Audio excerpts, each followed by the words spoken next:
What's going on, Dallas Cowboys fans? It is Monday, August 21st, so I hope you guys are doing great. And if you live in the DFW area, I hope you guys do a good job of staying cool today. Before we get going, as always, I want you guys to go ahead and hit that like button for me. Please go ahead and subscribe, share, comment down below. Anything, your thoughts on this team. We all know exactly how this past preseason game against the Seattle Seahawks went. It was not, let's just say it wasn't a good thing at all. So let's get into it. The Dallas Cowboys were defeated by the Seattle Seahawks with a final score of 22-14. This was a game, I guess you could say there were a few positives, mostly from the aspect, of the fact that the Seahawks started the game with some of their starters in there. We saw Smith and Jigba. You also saw Tyler Lockett a little bit. So they kind of played their starters a little bit, or some guys are, I guess, predicted to be early contributors for the Seattle Seahawks. So being able to see a lot of the Dallas Cowboys backups. Of course, we got to see, again, Mozzie Smith got some more run out there. You're trying to get him, get his feet wet again. He's not playing next to a Jonathan Hankins or anything like that. He's not playing next to Micah Parsons, DeMarcus Lawrence, Chauncey Golston, and some of these guys that might actually be getting some run and contributing. He was kind of out there, I guess you want to say, a lone wolf when it comes to these major expected contributors for the Cowboys on that front line. But I guess you want to say it's a little up and down sort of a game for him. At certain times, you saw Mozzie Smith, what he's going to take on a lot of times is double teams. He's going to be chipped a lot of times by sometimes a third guy. And we saw a few instances of that during this past game.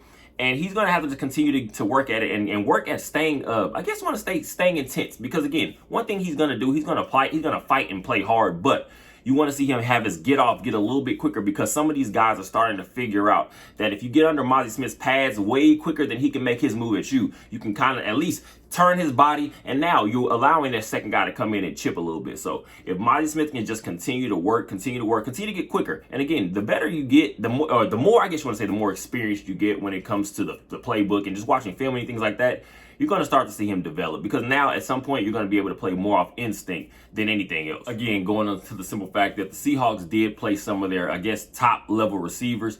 You did see a bit of a shaky game from guys like Eric Scott Jr. Again, still young guys trying to get some run and some opportunity, slow the game down for themselves. Jackson Smith and Jigba has a nice catch over Eric Scott Jr. at one point. What you did like to see, although we do know the circumstances of some of these players during this game, you did get to see a Wanye Thomas out there. He's moving around a little bit. You got to see Jabril Cox out there moving around, making some plays. Damone Clark gets a little bit of run.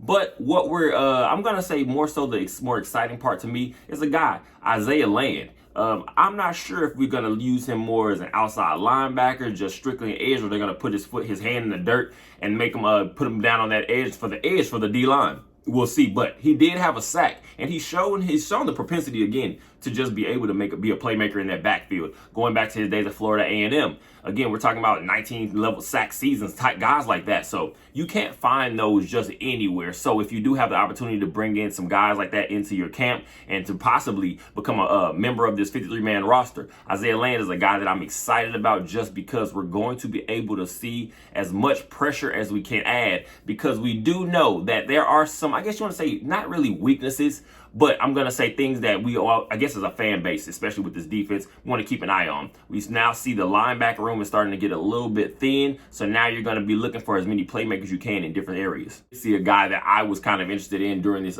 past NFL draft, Zach Charbonnet from UCLA, running back, drafted by the Seattle Seahawks. He's making plays. He had some nice runs. I believe 3 carries, about 31 yards, something like that. So he was making some plays out there. So what you did want to see is the middle of this defense, especially going that line, that interior. You want to see them get a little bit tougher and stiff inside, because you did see some people sometimes at certain times. But again, this is coming with watching a little bit of some young guys with not that much experience out there.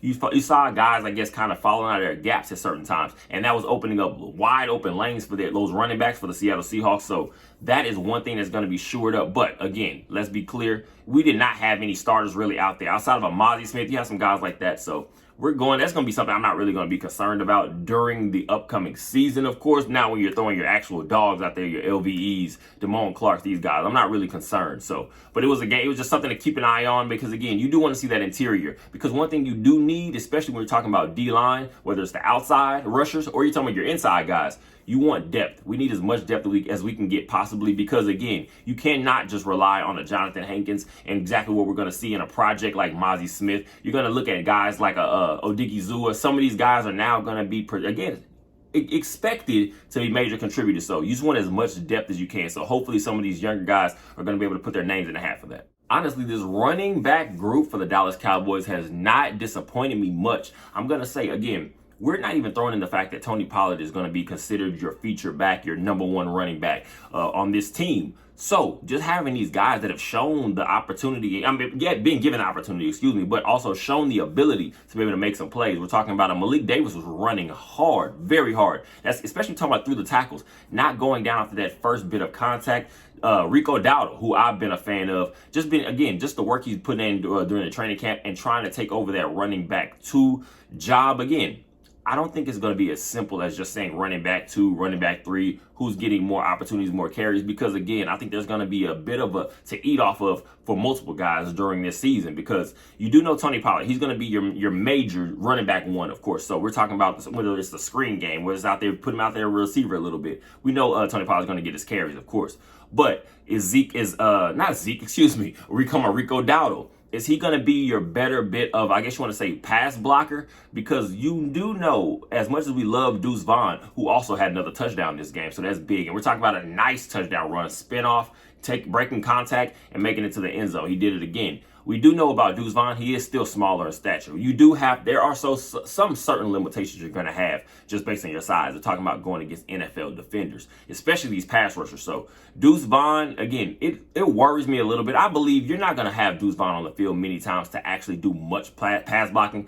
Maybe it's some chip and late release type routes. Maybe I can see that happening, but if I can see Rico Dowdle completely taking over that running back 2 job when it comes to more your pass blocking, your guy you're going to have out there, I believe Deuce Vaughn will have his own packages. So let's be clear, everyone, there's going to be plenty of opportunity for multiple guys to eat. We're also talking about Malik Davis, who is going to be that goal line back guy. The coaching staff has said they have confidence in Tony Pollard being able to handle some of that responsibility. So we'll see exactly how that goes. Also, let's get back into the work that Jalen Tolbert has been putting in this offseason. Another nice, solid game for him. 4 catches, 66 yards. We're talking about Jalen Tolbert. He's just continued to add on to that fact that he is going to be your wide receiver 4 right now. And again, that does not mean that's where he's going to be stuck at by the end of the season. We don't know what Michael Gallup is going to be. We're talking about health-wise, what exactly is going to show ability-wise. So let's be clear. Jalen Tolbert is in that mix, I believe, to have more of an uptick, of course, obviously, in production and opportunity. But I don't want to write him off for him being able to move up in that depth chart a little bit. And let's be clear. I'm not trying to push Michael Gallup out of the door. I'm not doing any of that, because one thing you do want is as many playmakers as possible. Michael Gallup has shown multiple times he's that red zone threat over and over. You have a guy down there you can kind of just get the ball to. We know what CeeDee Lamb is, but Brandon Cooks, we're expecting him to be more that guy that can work the middle of the field, bust the seams open at multiple occasions during this season. But Jalen Tolbert has shown the ability to just pretty much slow the game down for himself. We're talking about making plays, especially we're talking about when you have a quarterback like Dak Prescott. We're going to be in a system a lot of times. Plays might break down, and sometimes their receiver just has to find the open space, and Jalen Tolbert has shown that multiple times. Also, Dontario Drummond had a nice, solid game. Luke Schoonmaker. Some of these guys are actually making some plays out there. We can talk about Cooper Rush. He has a pretty nice, solid game against, not doing too much, but again, a little bit of consistency he showed.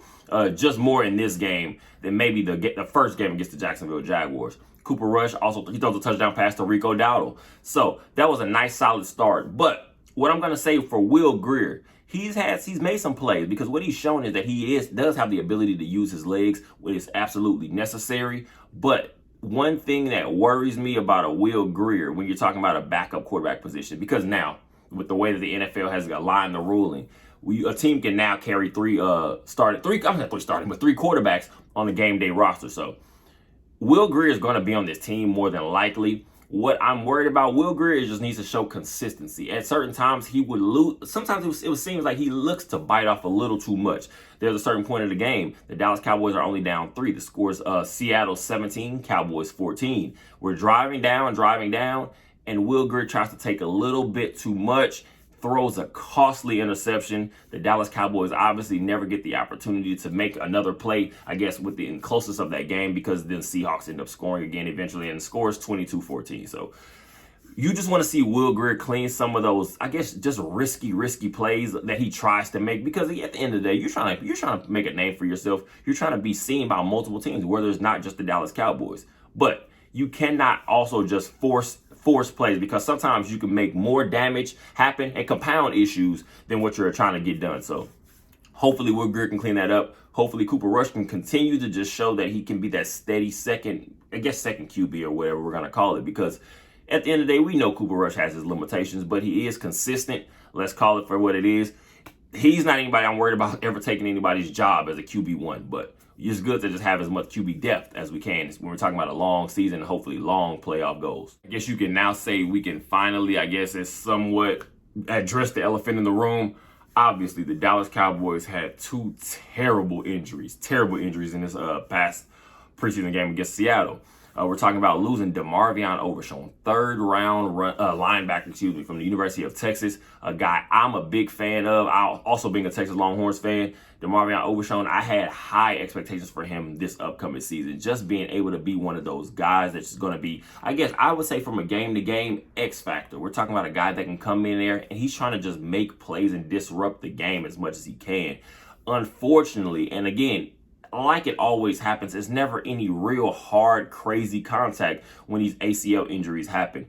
DeMarvion Overshown ends up with the left ACL, torn ACL, Also, John Stevens Jr., we've seen making plays throughout training camp from the tight end position. And a guy that I was kind of looking at, not necessarily to take over completely, but possibly force the hand of a decision for the coaching staff on a guy like a Peyton Hendershot. What exactly was John Stevens Jr. going to be able to bring? I saw him more of that guy we're going to bring in at certain times of a game and have a couple sneaky red zone touchdowns possibly this season. Because we do know, you're talking about depth. Depth is the biggest thing you're going to be looking for. So that is the most unfortunate, I guess you want to say, occurrences that came out of this past game. You wish you could just make it out of here without injuries, but especially to guys you could have potentially and possibly been counting on, especially Overshown. That's going to be a huge blow. He's going to miss that opportunity to make some plays his rookie year and just get his feet wet. So you're going to hope that these guys can kind of just rehab, get themselves back to as well as they can health-wise, but especially more so mentally, because you do know long offseason, long draft process, leaving college and everything like that for a guy, more specifically DeMarvion Overshown, and then just having all that taken away from you and like the snap of fingers. It's unfortunate. So all we can do is prayers up for these guys, and hopefully they can make it back mentally healthy, physically healthy, and see what we can do. They can bring to this team and this franchise in the upcoming seasons, The Dallas Cowboys' final preseason game will be against the Las Vegas Raiders on Saturday, August 26th at 7:00 p.m. Central Time. It will be in Dallas or wherever you want to say at Cowboy Stadium. So hopefully this team can pull out a win somewhat. Just again, I'm not sure exactly how many starters or veterans or really major contributors are going to be playing this game. We'll see. Obviously, we're not expecting Dak Prescott or anything to play. Mike McCarthy's pretty much made that known at this point. So we're just going to continue to try to keep guys healthy. We're going to see what we can get worked out throughout this O-line and just the development through that, because we do not have too much longer. I believe a couple weeks before the regular season opener, week 1 against the New York Giants. So hopefully we can get everybody healthy through this game, and that's the number one most important thing, just seeing how detrimental some of these injuries seem to be coming out of the Seahawks game. Hopefully guys can just stay healthy and they can get there, I guess, knock some of that final rust off. We're talking some of these guys are going to potentially be special teams guys. And also, we're talking about, again, you have to cut this roster down to 53. So some of these young guys that we've kind of been seeing making plays might not return. They might be picked up by other teams. We'll see. So the practice squad picks and the final 53-man rosters, those will be coming up very soon. Hopefully you guys enjoy your rest of your day, especially, but help you guys have a great week. Like I said, we're going to pretty much be rooting for these guys to stay healthy, and that's going to be step 1. You guys are amazing. I appreciate all the support. I want you to go ahead, like I said, as always, go ahead and like, subscribe, share, and comment down below. Just give me your thoughts, your opinions, because you guys' opinions are very valued on this channel especially. So go ahead and throw that stuff out for me. You guys are amazing. Enjoy the rest of your week completely, and go Cowboys.